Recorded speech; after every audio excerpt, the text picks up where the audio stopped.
నమస్తే ప్రజాప్రతినిధి న్యూస్ కు స్వాగతం. సూర్యాపేట జిల్లా వ్యాప్తంగా గత నెల 16 నుంచి భారత వికసిత్ సంకల్ప యాత్ర దిగ్విజయంగా కొనసాగుతుంది. జిల్లా వ్యాప్తంగా 4 నియోజకవర్గాల్లో 6 ఎల్ఈడి వ్యాన్లు పర్యటించి గ్రామ పట్టణ ప్రజలకు కేంద్ర ప్రభుత్వం అందిస్తున్న పథకాలను వివరిస్తున్నారు.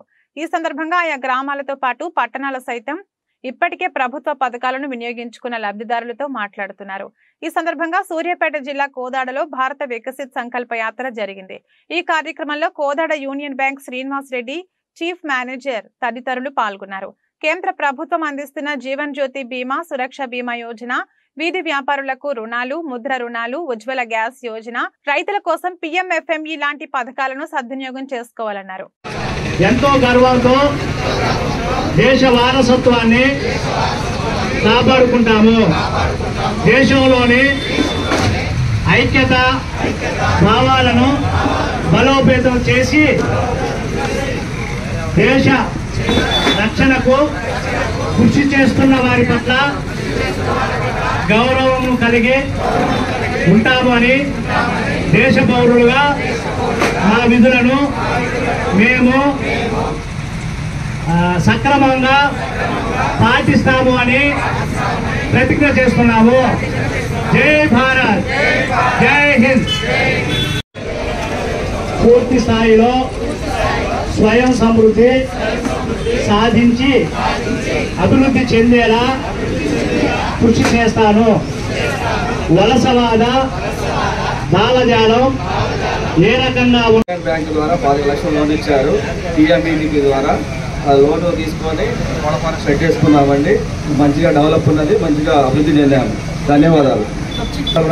ఈ బ్యాంకర్స్ ఆఫీసర్స్ కానీ ఇక్కడ నల్గొండ కార్పొరేట్ ఆఫీసులు కానీ వాళ్ళు కూడా మంచిగా స్పందించారండి, లోన్ ఇచ్చారు. ప్రాబ్లం లేదండి, ఇప్పుడు మంచిగా జీవనం సాగుతున్నది.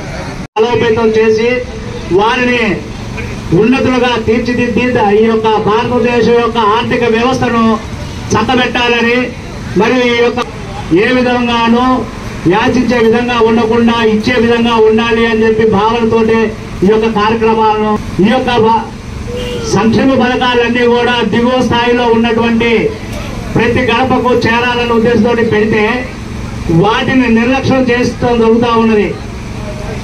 ఆ విషయాలు మన దాకా తెలియక, మనకి తెలవక, మన అర్హత ఉందా లేదా అని కూడా తెలుసుకోలేని పరిస్థితిలో ఈ యొక్క ప్రధానమంత్రి గారు వీటిని వారి గడప దాకా తీసుకుపోవాలి. వారు దీంట్లో లక్ష వ్యాప్తంగా 12,000 వాహనాలతోటి ఈ యొక్క కార్యక్రమాన్ని చేపట్టడం జరిగింది. 16 డిపార్ట్మెంట్లు పాల్గొనాలా, కానీ మన దురదృష్టం ఇక్కడ ఉన్నటువంటి ప్రభుత్వాలు వాటిని సహకరించకపోవడం వల్ల వారందరూ రాలేకపోయారు. వచ్చిన వారు కూడా వారు ఏమైనా ఈ యొక్క భావదారిద్ర్యం పోవాలా, మనం తీసుకుంటున్నటువంటి జీతాలన్నీ కూడా కేంద్ర ప్రభుత్వం ఇస్తున్నప్పటికీ కూడా సంక్షేమ పథకాల్లో 80% ఈ రాష్ట్రంలో అమలు జరిగేటువంటి ఏ ఒక్క సంక్షేమ పథకం కానీ లేదా అభివృద్ధి పథకాలు కానీ అన్నింటిలో కూడా 60 నుంచి 90% వరకు కేంద్ర ప్రభుత్వం యొక్క నిధులే. భారత ప్రధానమంత్రి నరేంద్ర మోడీ గారు ఎంత సహృదయులంటే వారు ఎక్కడున్నా కూడా వారికి గెలిచిపోతే ఈ 9.5 సంవత్సరాలు ఉన్నాయి, ఇంకో 5 సంవత్సరాలు కూడా వారే గెలుస్తారు.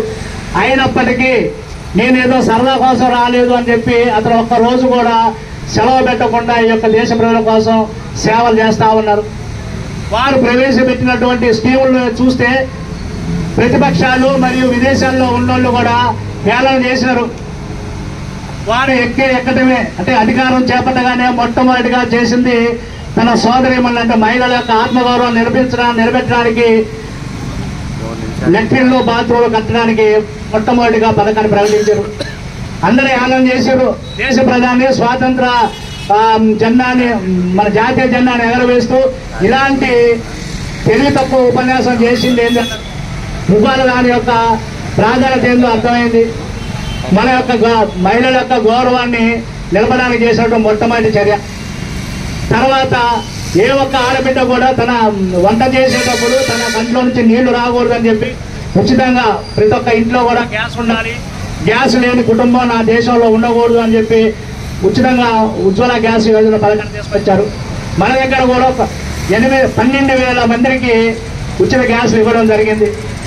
ఇదొక్కటే కాకుండా ఈ యొక్క దేశంలో ఉన్నటువంటి యువత, దేశానికి పట్టుబొమ్మ యువతే ఇప్పుడు యువత నిరుత్సాహంగా ఉన్నది. వారికి ఉపాధి కల్పన దేశంలో కల్పించలేదు గత ప్రభుత్వాలు ఏవి కూడా అన్న ఉద్దేశంతో వారికి ఉద్యోగమే కాదు, ఉద్యోగం లేకపోయినా కూడా తాను కాళ్ళ మీద తాను నిలబడుతూ ఇంకో 10 మందికి అతను దారి చూపాలన్న ఉద్దేశంతో కొత్తగా పరిశ్రమ పెట్టుకోవాలంటే వారికి 50 కోట్ల వరకు కూడా ఉచితంగానే, అంటే ఏ విధమైన హామీలు లేకుండా ఇచ్చేటటువంటి పథకాన్ని బ్యాంకుల ద్వారా ఇవ్వడం మొదలుపెట్టడం జరిగింది. దాన్ని భారత్ వికసిత సంకల్ప యాత్ర ముఖ్య ఉద్దేశం భారత ప్రధానమంత్రి నరేంద్ర మోడీ గారు తాను 2014వ సంవత్సరంలో అధికారం చేపట్టిన నాటి నుంచి ఈనాటి వరకు దరిదాపుగా 300 సంక్షేమ పథకాలు ప్రవేశపెట్టడం జరిగింది. ఈ యొక్క సంక్షేమ పథకాలన్నీ కూడా కేవలం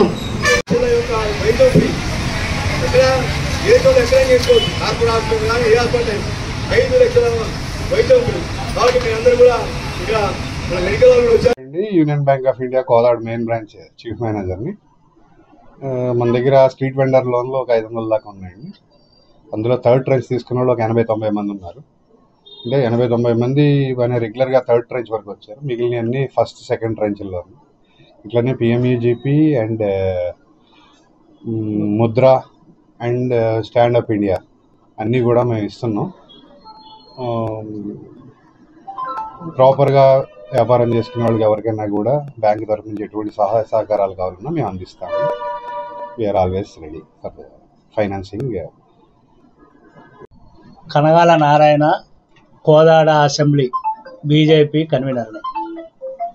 వికసిత భారత్ సంకల్ప యాత్ర కార్యక్రమం ఈరోజు కోదాడ మున్సిపాలిటీలో నిర్వహించడం జరిగింది యూనియన్ బ్యాంక్ వారి ఆధ్వర్యంలో. ఈ యొక్క కార్యక్రమానికి పట్టణ ప్రజలు బాగా స్పందించి రావడం జరిగింది. దీనిలో ఈ యొక్క కేంద్ర ప్రభుత్వం యొక్క పథకాల ద్వారా లబ్ధి పొందినటువంటి వారు వారి యొక్క అనుభవాలని, దానివల్ల వారు ఏ విధంగా లబ్ధి పొందింది విషయాలని చెప్పడం జరిగింది. బ్యాంకు వారు, తర్వాత మిగతా గ్యాస్ వారు కానీ, పోస్టల్ వారు, హెల్త్ డిపార్ట్మెంట్ వారు వీళ్ళందరూ కూడా పాల్గొనడం జరిగింది. వీరందరూ కూడా ఆ కేంద్ర ప్రభుత్వం నిధులతోటి ఈ రాష్ట్రంలో కొనసాగుతున్నటువంటి సంక్షేమ పథకాలని సవివరంగా తెలియజేయడం జరిగింది.